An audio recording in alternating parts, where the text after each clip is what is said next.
Hey everyone, welcome back. My name is Levi Woods. This is Drawbridge Finance. It is August 12th and the markets are open. It is Tuesday. What an exciting week we're having. Markets hitting all-time highs right now. We're going to get into it. Remember, everything we talk about here is not financial advice in any way, shape, or form. It's just what I'm doing, what I'm looking at. Taking a look at the SPX right now, we're up 1% today, and you can see on this daily candle chart, we're actually hitting all-time highs for the first time ever, marking in at $6,440. Absolutely amazing.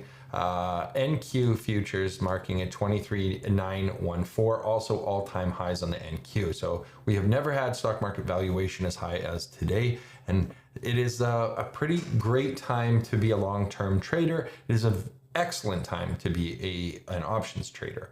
So if we take a look at where we are in the cycle, if we look at VWAP and where the standard deviations are, we're very much at the top, but still inside of the expected range. Now, if we look at the Russell, we're very much in the middle of this range, closer to VWAP, but still slightly above it. And my expectation with this, if we get interest rates lowered, which this is the pressure that Trump is putting on the Fed right now, there's threats to actually sue Powell individually, which is crazy. But that is something that is happening right now, and something that is in the forefront of today's news. If these rate cuts happen, we're going to see a surge in IWM because of the small cap exposure that it has. So the Russell 2000 index, or the Russell, is 2,000 small cap stocks. Now, the Dow Jones Industrial Average, we are still a little bit lower than all-time highs, but also has some potential to the upside. VIX, as we should guess, is because it's correlated inversely to markets in general. When the markets are up, the volatility index goes down. The expectation of increased volatility is lower. I see capital G coming in. Nice to see you guys here. We've got a couple other people in the chat. Let me know who's watching, and if you've got any stocks you want me to take a look at, we're going to have an awesome stream today. So just get those tickers in the chat and we'll get to those as soon as we can. And what else are we looking at? We've got US oil marking down at 63.21. Now, I didn't actually put on a play in US oil. It's come into my range, which is, this is the range I like to play it when it trades down in this range between $64 and $60. And it reminds me, I need to put on a position. So at the end of this live stream, I'm going to do that. I'm going to take a position in US oil, and I'll be posting that in my members only chat. So I do all of my trades in my Discord. If you guys are interested in doing that, you can sign up for the free Discord. If you want to see the trade alerts, they are behind a paywall. You use Patreon to sign up for that. So if you're interested in seeing all the trades that I put on and getting some spreadsheets, I encourage you to take a look at my offerings on Patreon. What it does is it allows me a little bit of extra time to actually have conversations with my patrons, and we can actually work through individual trade ideas and really get to the nitty-gritty of the nuts and bolts of moving forward with growing an account and expectations moving forward. And of course, my streams are always free for people to join on Tuesdays, and then Thursdays we have a members only stream where we talk about individual positions, which is pretty great. Well, let's take a look at Apple. We recently, when we were talking about this in previous streams, I said it was bullish on Apple. We can see the movement has come up, is now trading above VWAP. This is to be expected when we see valued companies trading lower than typical. Trade Desk had earnings the other day, big drop on Trade Desk over those earnings. AMD continuing to trade at the top portion of its standard range. My expectation is AMD is going to soften a little bit in the coming months just to get that range in sight. ARK-K, again, talked about this in the last couple of streams. It was trading outside of the range. It has now come back inside. We can see how this functions when we use VWAP with standard deviation turned on. Adobe, I do have a bullish position in Adobe right now. And again, similar to that Apple chart, from a technical perspective, we can see where the point of control is. It's higher than the current stock price. And we can see we're down in the lower portion of the range. This is when I like to be going long, and I like to have a positive deltas in my positions. Amazon, we talked about how it was high in its range, and the expectation would be that it might come down. And it did. We had earnings. It was good earnings. We actually beat earnings, and we have come down. So this is just the basics of how stocks fluctuate. Money flows around from stock to stock. Hood continuing to outperform. They have expanded into Europe, and the expectation is that they're going to have continued growth moving forward. Google, big push. We took some positions last week as this momentum was carrying us up. At this point in time, though, are we going to peter out? My expectation is we'll probably stay within this. And so what I do is I adjust my deltas when we get to the top, and then we make some money when or if this can ride back down. Meta, same sort of thing. We're on the top portion of this. So the expectation would be that we'll see a little bit of downturn as money moves around. So Microsoft, Meta, Google are all slightly bearish, whereas Amazon and Apple, Apple especially, we have, slightly potential to the upside as money flows into it. Nvidia continues to push outside of this. Earnings coming up. Nvidia, obviously, one of the biggest market cap in the world. So just massive potential there. SoFi has been trading in a nice range above its current price. There's lots of opportunity here to buy cheap options. If there's a pullback, could just 300-400% return, buying some puts and seeing where we can make some money if there's any sort of sharp pullback on those. We've got Jamie chiming in. He says, hey, Levi, Jamie from Denver, can you let me know what you think about INTA? Absolutely. We will take a look right now. I've got, I'm going to pull up, just give me 1 second here. Let me pull up investing.com and we'll take a look at INTA. And now I'm going to show you the Investing Pro, which gives us a little more information. And here we go. INTA app or INTAP, information technology, fair value right here. This is one of the reasons I use Investing Pro. We've got a potential downside of 11%, fair value marking at 32.65. Current value is 36.75. Now that's not too far off. And August 12th, we're going to have earnings, which is today. Did they already come out? Did they come out today?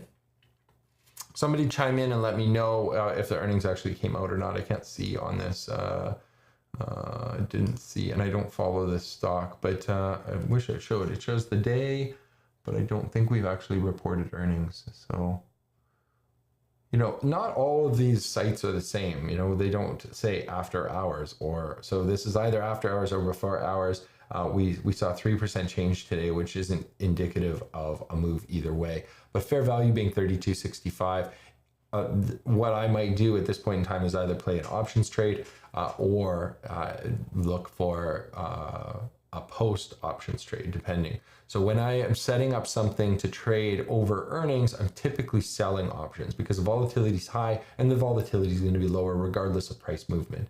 So even if the price doesn't move or if the price moves up or down, the volatility is going to reduce from the options on these particulars. So that is one of the things that we can take a look at. Let me look at, I'm going to look at another one here. No, I'm not going to. I'm not going to do that today. So hopefully that helps. But with these stocks, basically what I do is I often play them fairly delta neutral. But what I would do is understand that a fair value for the shares based on AI algorithms is that we're around $32.65. So that means I wouldn't be super aggressive about too much bullishness. I might sell puts around that $33 level, and that might be the play moving forward until at such time as it comes down closer to this fair value. And then if it doesn't come down, then I just make money by selling the short puts. So that would be the strategy there. What other questions did we have? I see we had a couple today, which is awesome. I love when you guys ask lots of questions. So that's fantastic. We've got Capital G saying, I've been selling puts on BITX on down days, triple leverage BTC ETF, juicy premiums. Absolutely. Those types of triple leveraged BITX. I'll look this up. So these are 2x bullish strategy. I know that a couple people in the chat room, in my chat room, and Felipe's are in an Ethereum triple leverage this week, which has been an absolute killer today. ETHU, it's already had a massive move. We got in on that on Friday, and it has been a massive move to the upside, which has been fantastic. This is interesting. Dividend yield is 11% on this, and then the 1 year chart 169%. Awesome. You know, BITX, thanks for this. These are the types of things. There's two types of strategies that I might deploy with something like this. If I want a really high positive delta, if I sell the put, what I might do is actually buy a call debit spread. By doing that, I end up with two bullish positions. So I combo that up and say, there's lots of premium in the short put selling. Can I use some of that premium, a percentage of it, to buy a call debit spread? And what that does is it gives me massive potential to the upside. I did that on TSLL, which has been a big move this week. You know, got a 100 and what did I get into that? I think I collected $75 to start the trade on a $12 stock.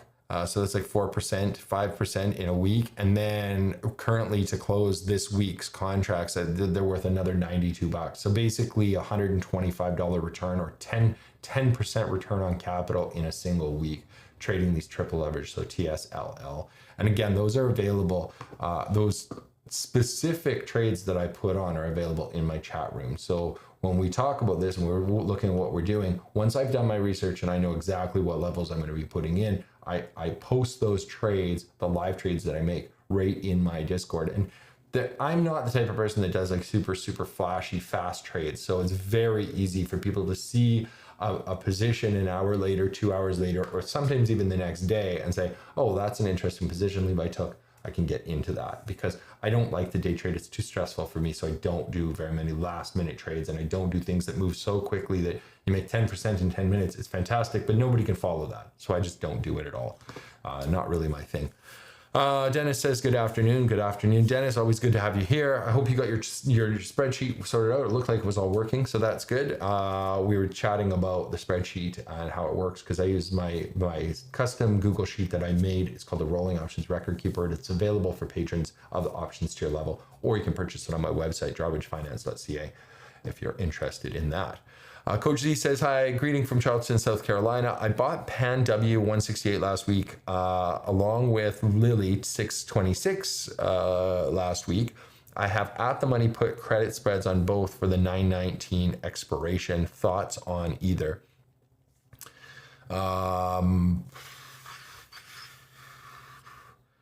Okay, let's look at what they're trading at because I am not tracking either of those. So Pan W. So you purchase the stocks trading at 168, and sorry, my phone's ringing. 168, and then they're currently worth 174. So you made money on that, and then you know, at the money put credit spreads on both for the expiration September 19th. I mean, both of those positions are bullish, and that's exactly what I'm talking about, having like bullish positions on bullish positions. So how do you manage that? I mean, what is your expectation? Are you continuing to think that Palo Alto is going to stay up, or is it going to drop back down to its fair market value, which you can see here is 161? You know, that is, depending on the size, sometimes what I do is I take a little bit of profit. Long stock, quite easy to take profit on. Depending on how many contracts we do, sometimes it's easier to take off spreads if you have multiple contracts in play or not. So things to think about there. And LLY, let's take a look at it and its fair market value. Fair value 736, that's 15% higher. So obviously, you know, there's tons of potential there. You know, this is, again, those are both great plays. Congrats. I mean, you've made money on both. You bought it at 628. It's already at 639. Could go up to 736. We really don't know. We're always guessing ahead of time, but the time frame is good. September 19th. There should be enough premium in there to decay, and you've got the directional move that you're looking for. Now, if you wanted to reduce deltas, you might want to consider adding an out of the money call spread. That might be something you could do. Convert an already winning put vertical into an iron condor. That is something that maybe a trader could do. Capital G says, and he says he's watching from Nick Husp, obviously. Yes. And Jamie, aftermarket, thank you so much. So we're going to see that's in regards to the NITA earnings. So that'll be after hours tonight. So we'll see what happens with that. DS is asking about where do you see DUOL going. TUOL. Why do I know that but not know it? Duolingo. 24% fair market value to the downside, so 242. You know, I really think when we look at these, let's pull that up on the chart on TradingView, and we'll just look at where that could be. Let's see if I can type Duolingo. You guys use this software? Okay, so here we are. If we look at the chart, we can see how great this VWAP functions. You know, twice we saw these testing. We get outside of the range, it stays there for a while. We come back down and we start to find this support around that VWAP.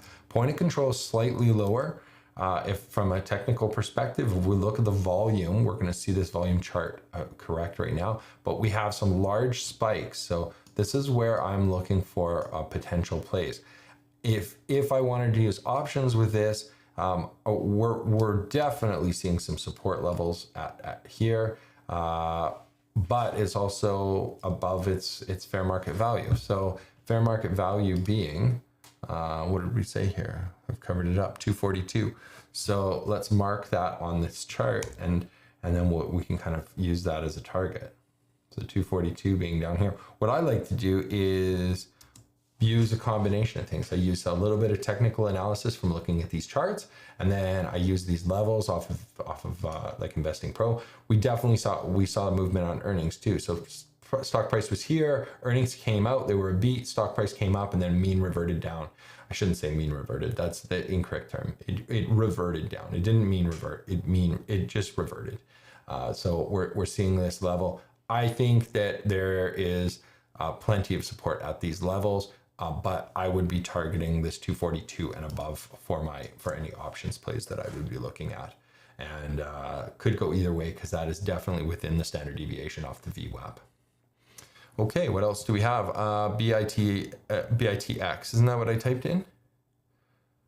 Oh, triple leverage. Yeah, all of those indexes, whether they're double or triple, the premiums are massive. I mean, I'm kind of at the point where I don't even want to trade things that aren't triple leveraged. And it's interesting too, when we see a lot of volatility, they actually, because they kind of balance themselves out a little bit, when there's 2x funds, they triple up on a down day or an up day, and then they triple down on a down day, and they actually have a little less movement than you would think. You'd think they'd be like, we're really crazy, but we don't tend to see those trends. We see, you know, 3 or 4 up days, and then we'll see 1 or 2 down days. Like, you know, all stocks kind of fluctuate. So those triple leverage funds, I've been trading options on them a while. I was kind of scared when I started 2 years ago, but now that I've gotten comfortable with it, it's been fantastic. And the premiums are huge. Huge. So thanks for those. Appreciate it. John Blake says, happy Tuesday. Happy Tuesday, John. Always good to see you here. I'm glad you could join. And like early in the stream too, which is fantastic. Brian says, any thoughts on Ethereum? Take a look at ETHA. I think it has the most options liquidity. I am directly holding ETHU right now. I also obviously have Ethereum in my portfolio, but let's look at ETH. Or ETHA rather. So there's iShares Ethereum Trust, and we saw 6% change today, just massive, no dividends, and there's we have some options on that. So this is not really the platform for options. You know, everything we've got to use is something else. I don't have my brokerage open right now, so I trust that there's lots of option premium on it. Let's take a look at the ETHA. I do prefer slightly with these coins to play the leveraged funds, just because there's even more premium in it. How do you play these though? Look at that. Like, we're point of controls at 19. The index is at, or the ETF is at $34. I mean, that's a massive move. We're almost 2x from the point of control. So how would I play this? I would be looking at these areas where we saw a lot of volume, and I would be purchasing potential nodes on here. I bet buying a butterfly, if we were to buy a butterfly structure on around these levels, they would be super cheap. So we could build some sort of structure like this. And, you know, this is the type of trade where you could potentially risk $100. Let me change the color here. You know, risk $100 if it's in this zone. And if it falls into either of these zones where we saw these big point of control, we could, make $800 on a trade. You could do like a 10 to 1 or 8 to 1 risk to reward by buying butterflies. So I hope you guys kind of understand what I'm trying to illustrate there. But what you want to do is you want to center them. I didn't draw them exactly right. You would want to center them on the peaks so that they match these peaks, if that makes sense. So you would say $28 would be the center of this butterfly, and then a $19 would be the center of this butterfly, and see how cheap they are. And if there's any sort of move down, any sort of correction on these prices, then these just pay out massively, when you're doing an 8 to 1 reward. Coach Z, I'm bearish on HSY short term based on fair value. I'm looking at potentially opening a trade targeting the 150-155 range. Can you take a quick glance at fair value here? Absolutely. These are the great questions you can ask. HSY, let's take a look. That's Hershey Company. Not one I've ever played. Are the options liquid enough on this to play?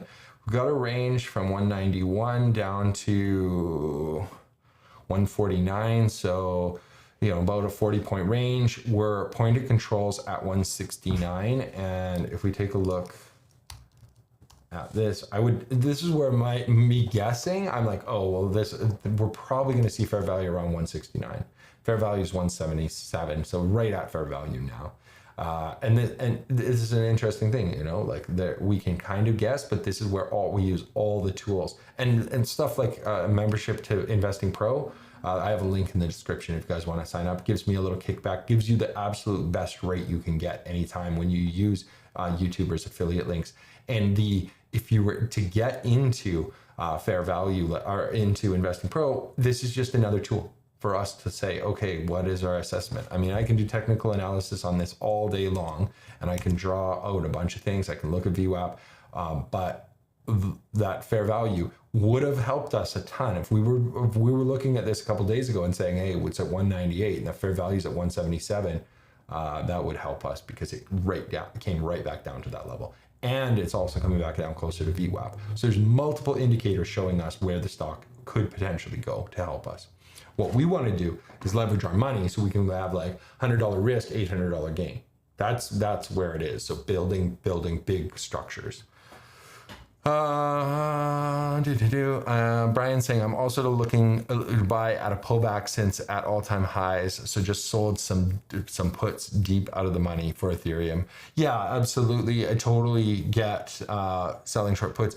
One thing that I might be considering in those is, if I want to do short puts, is the premium large enough to add a put debit spread and make it into a ratio spread? That might be something that could work very, very well. So build a profit tent lower than the current price for a portion of the money that's being given to us for selling short puts, because we're getting a credit to open that short put. We can open a trade basically that has no upside risk, but has a profit tent to the downside. And that profit tent can be considerably larger, which is nice.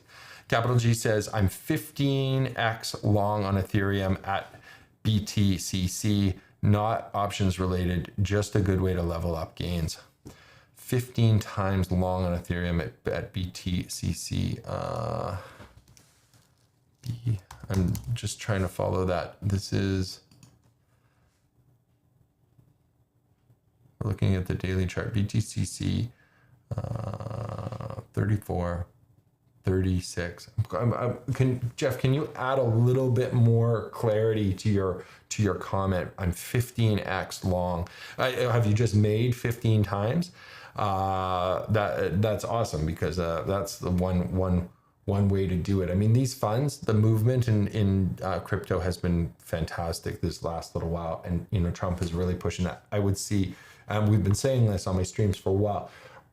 I'm looking for potential more upside in crypto in general. One of the ones that I like is YBTC. Pays out a dividend. So if you look at YBTC, the movement isn't as extreme. We're trading today at 48.52. So we haven't seen a huge move but these dividends are massive. So, if you're looking for cash flow off of things with the relatively volatile stock, but 50 cents a week on a $50 stock. You're making 1% return on capital every single week with these dividend payouts. So, and the stock, you know, down slightly if we bought in December, but up if you bought anytime in September earlier this year. Basically, you've made money on stock appreciation, and you've collected 1% every single week that you held those shares, which is pretty wild. And Coach Z says, appreciate you answering and reviewing all questions so quickly. Absolutely. This is what we're doing. We're getting in here. We're getting the information out as quickly as possible. I'm not into storytelling, so let's ask me as many questions as you want. I will rip through them. Brian says, sorry if you have already discussed this, but any thoughts medium-term outlook for IWM? Did talk about it earlier, but Russell, so if we look back at the Russell chart, Russell tracks the same as IWM. My assumption is we're going to see interest rate reduction in September, and that is really going to push IWM up. Money is going to be flowing out of NQ and out of SPX or SPY. So that is my assumption. Slightly bearish on those two big indexes and slightly bullish on Russell. VIX showing us that we're likely to continue to head higher doing that, and bullish on oil from these levels. I am going to put a trade on in my trading room as soon as we're done here. Jeff says BTCC is a leverage trading platform. I add $1,000 and it gets me control of $15,000 worth of Ethereum. Leverage is adjustable from 2x to 500x. And what happens? So you're leveraged though. So if you put in 1,000, what if it goes the other way? So if you're 15 leverage, are you beholden to put in the 15,000 if you lose? I mean, that would be my fear with doing that much leverage, because it's great when you're winning, but leverage sucks when it moves against you. So that's where the woes are with those. Okay, I'm going to take a few more questions and I'm going to cut this out. I'm going to New York tomorrow. I have some very exciting content coming up. I know I've been very tight-lipped about it, but I am going to be in New York. So anybody there, if you want to reach out to me, send me an email, head over to drawbridgefinance.ca. Where's that button for my website? I'm actually going to be at the NASDAQ on Friday. I'm pretty excited about that. I don't know if I'm going to be able to do any videos or anything from there, but you're going to see some posts for sure. Exciting stuff coming up over the next couple of days. So I'm going to be there till Sunday, and I'll still be in my chat room, but I'm going to be a little bit remote as you know, travel days, and just going to a Mets game. It's going to be fantastic. You know, living life the way we should, trading, making money, and traveling. So that is kind of it. I don't have much more to say today. I'm going to cut this a little bit shorter than we normally do, and I'm going to say let's get rich together, because that's what we're trying to do. And you guys are fantastic. Thank you so much. Appreciate you all. Take care. Bye.